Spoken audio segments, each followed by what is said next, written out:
Assalamualaikum warahmatullahi wabarakatuh. Perkenalkan kami dari kelompok 2 ingin mempresentasikan hasil rekonstruksi investigasi forensik kami, yang dimana di sini kami mengambil kasus yaitu pada das. Kasus ini adalah kasus yang kami ambil dari media berita dari Suara Merdeka Banyumas, yang dimana kasus tersebut adalah berisikan tak terima diputus.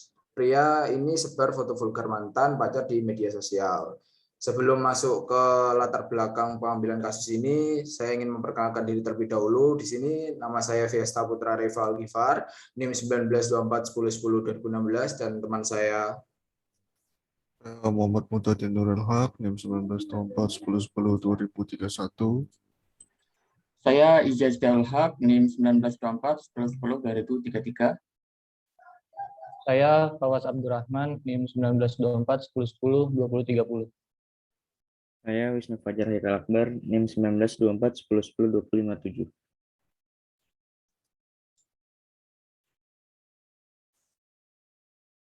Baik, di sini saya akan menjelaskan terkait latar belakang kasus, kenapa atau alasan kelompok kami memilih kasus tersebut. Jadi di sini kasus berawal dari lantaran pelaku berinisial DAS, 25 tahun, yang tidak terima diputuskan oleh sang kekasih yang berinisial MI, berusia 25 tahun. Pelaku nekat mengunggah hasil screenshot foto vulgar sang mantan ke dalam media sosial Facebook. Menurut Kasat Reskrim, pelaku DAS dijerat dengan dugaan tindakan pidana yang diatur dalam Undang-Undang Pasal 45 Ayat 1 Nomor 19 Tahun 2016 tentang perubahan atas UU RI Nomor 18 Tahun 2008, yaitu tentang informasi dan transaksi elektronik atau yang biasa kita sebut dengan UU ITE. Kemudian dari kasus tersebut, pihak Kapolresta Banyumas, Kombes Pol M. Firman Lukmanul Hakim, melalui Kasat Reskrim Kompol Beri ST, melakukan investigasi lanjut terhadap handphone pelaku, kemudian melakukan akuisisi atau imaging terhadap handphone pelaku yang nantinya akan dianalisis lebih lanjut. Jadi setelah dilakukannya analisis atau investigasi oleh Kompol Beri ST tersebut, kelompok kami melakukan rekonstruksi ulang terkait investigasi yang sudah dilakukan oleh Kasat Reskrim tersebut. Kemudian barang bukti yang ditemukan oleh pihak Kasat Reskrim Kompol Beri ST berupa 1 unit handphone merek Oppo A5s dan 1 unit telepon genggam merek Oppo A5 II yang diduga sebagai alat pelaku untuk mengunggah foto ke media sosial Facebook. Kemudian tujuan pemeriksaan atau investigasi yang kami lakukan, yang pertama yaitu kami ingin mengungkap hasil screenshot chat pelaku dengan korban. Yang kedua, kami ingin mengungkap hasil screenshot foto vulgar yang diunggah oleh pelaku ke media sosial Facebook. Kemudian yang nomor 3, kami melakukan pengujian terhadap kasus. Yang nomor 4 adalah kita membuat laporan secara komprehensif hasil analisis yang sudah kami lakukan.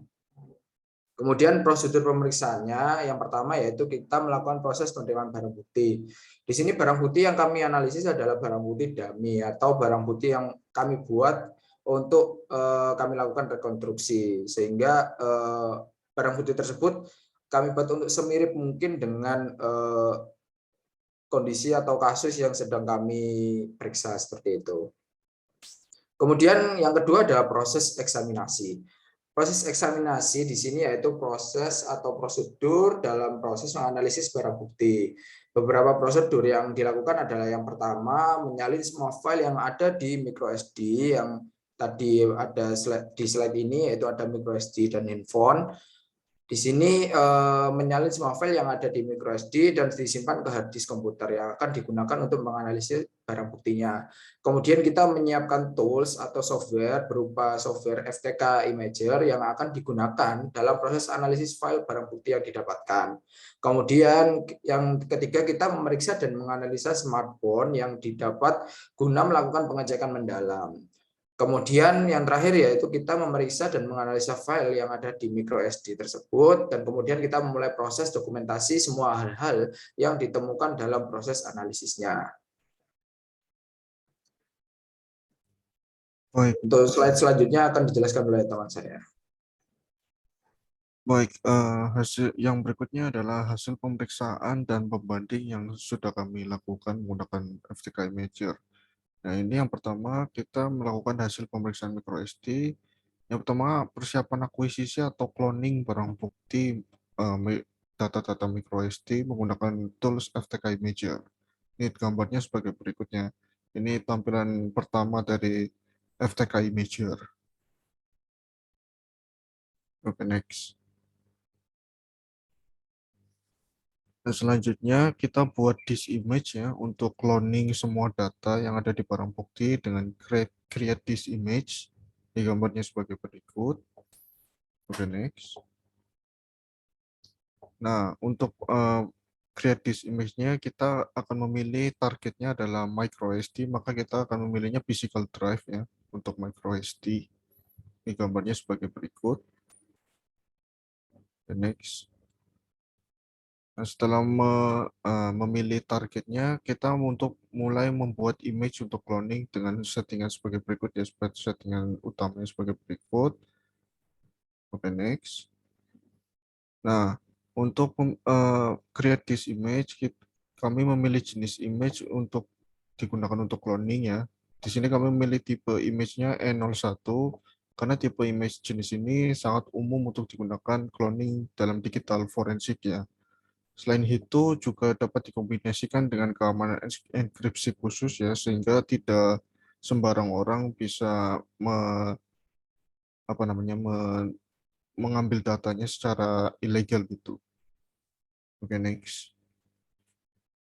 Nah, setelah memilih jenis image yang akan kita buat, selanjutnya kita memberi nama metadata untuk image yang akan dibuat. Ini tujuannya supaya agar memudahkan dalam proses forensiknya, digital forensik. Ini dengan settingan sebagai berikut ya. Saya mengisi case number, evidence number itu sama 0101 dengan examiner. Ini saya umpamakan nama saya sendiri, Muhtadin. Oke, next.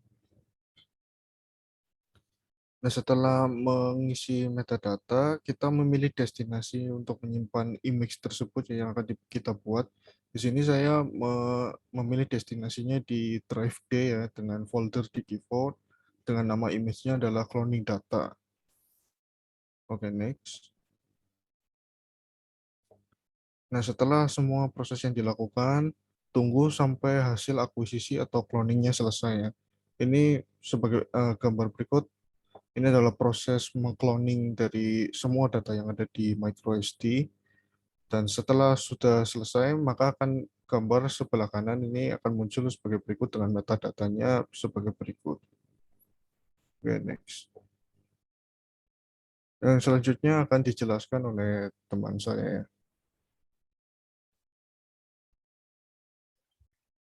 Baik, selanjutnya adalah menganalisa hasil cloning yang telah dibuat tadi dengan menambahkan evidence, yaitu pada FTK Imager, klik tombol file, klik menu file, kemudian ada menu add evidence item. Nah, itu diklik, kemudian next. Selanjutnya yaitu memilih jenis image-nya. Karena kami itu tadi memilih untuk E01, maka kami memilih jenis image file ini dan kemudian tentukan destinasi image-nya yang sudah disimpan tadi. Di sebelah kiri, di gambar sebelah kiri, itu dipilih image ya, kemudian klik next. Setelah itu menuju ke gambar yang sebelah kanan. Nah, itu ada directory filenya, itu diklik di browse ya. Nanti penyimpanan yang filenya tadi hasil cloningnya itu di mana, diklik di situ, kemudian klik tombol finish. Nah, setelah menganalisa hasil image yang sudah di-cloning tadi, terdapat ada beberapa kejanggalan yang terjadi ya. Jadi, dari hasil analisa tadi, ternyata terdapat dua file yang sudah dihapus dari HP si pelaku ini, yaitu file dengan nama file screenshot 2381.png dan screenshot 2391.png. Next. Kemudian pada folder DCM yang tadinya kami mengira hanya 3 file gambar, nah ternyata di situ ada file gambar lainnya yang sudah dihapus sang pelaku. Yang tadi sudah disebutkan yaitu nama filenya itu screenshot 2381.png dan screenshot 2391.png. Nah, untuk gambar dari yang sudah dihapus tadi itu ada yang di bawah, itu untuk fotonya. Next. Kemudian kami melakukan restore file. Restore file yang tadi untuk mengeksaminasi lebih lanjut. Dua file gambar yang awalnya sudah ada itu diamankan terlebih dahulu. Next. Oke, selanjutnya akan dijelaskan oleh teman saya, Fawaz. Oke, selanjutnya masuk ke hasil pembandingnya. Dan di sini kami mencoba mengakses media sosial Facebook sang pelaku melalui smartphone pelaku. Ternyata ada 2 postingan foto terbaru yang merupakan foto tersebut sama dengan 2 foto yang sudah kami berhasil recover delete dari microSD pelaku yang sudah disampaikan oleh Izas tadi itu yang di FTK Imager. Selanjutnya.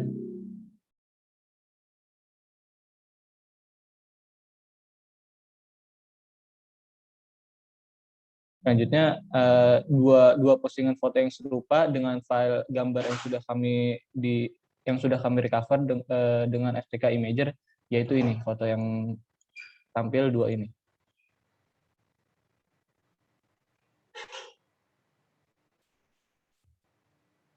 Kemudian selanjutnya akan dijelaskan oleh teman saya itu Wisnu. Lalu di sini ada hasil analisis serta kesimpulannya. Untuk hasil analisis yang pertama itu ada bukti chat pelaku dengan korban dan foto vulgar. Hasil screenshot chat pelaku dengan korban didapatkan dari proses analisa dokumen cloning barang bukti. Pada dokumen tersebut ditemukan 2 file yang sudah dihapus oleh pelaku, yaitu screenshot 238 dalam kurung 1 PNG dan screenshot 239 dalam kurung 1 PNG. Setelah ditelusuri lebih lanjut, file screenshot 238 dalam kurung 1 PNG itu berisikan screenshot chat pelaku dengan korban, dan file screenshot 239 dalam kurung 1 PNG berisikan screenshot foto vulgar korban. Lalu selanjutnya ada hasil analisis kedua, yaitu bagaimana pelaku bisa mendapatkan foto vulgar milik korban. Berdasarkan file screenshot 239 dalam kurung 1 PNG, dapat dilihat jika pelaku dan korban sedang melakukan video call WhatsApp. Pada foto tersebut, korban membuka baju, maka dapat disimpulkan pelaku bisa mendapatkan foto vulgar korban melalui video call tersebut dengan cara screenshot. Lalu yang terakhir, hasil analisis yang terakhir adalah kenapa pelaku menyebarkan foto vulgar milik korban. Berdasarkan file screenshot 238 dalam kurung 1 PNG itu dapat dilihat chat antara pelaku dan korban. Pada chat tersebut, korban meminta putus, kemudian pelaku tidak terima dan mengancam akan menyebarluaskan foto vulgar yang telah didapatkannya. Next. Lalu kesimpulannya, berdasarkan hasil pemeriksaan dan analisis terhadap file cloning data .e01 menggunakan tools FTK Imager, maka didapatkan beberapa temuan. Temuan-temuan tersebut dapat menjadi bukti penguat dalam kasus penyebaran foto vulgar. Next. Lalu penutupnya, demikian laporan hasil investigasi dan keterangan ahli ini dibuat dengan sebenarnya atas kekuatan sumpah jabatan dengan menjunjung tinggi nilai keadilan, berdasarkan keahlian dan kompetensi yang dimiliki sesuai dengan peraturan dan perundang-undangan yang berlaku. Kemudian ditutup dan ditandatangani di Banyumas. Mungkin itu saja yang dapat kami sampaikan. Kurang lebihnya mohon maaf. Wassalamualaikum warahmatullahi wabarakatuh. Waalaikumsalam.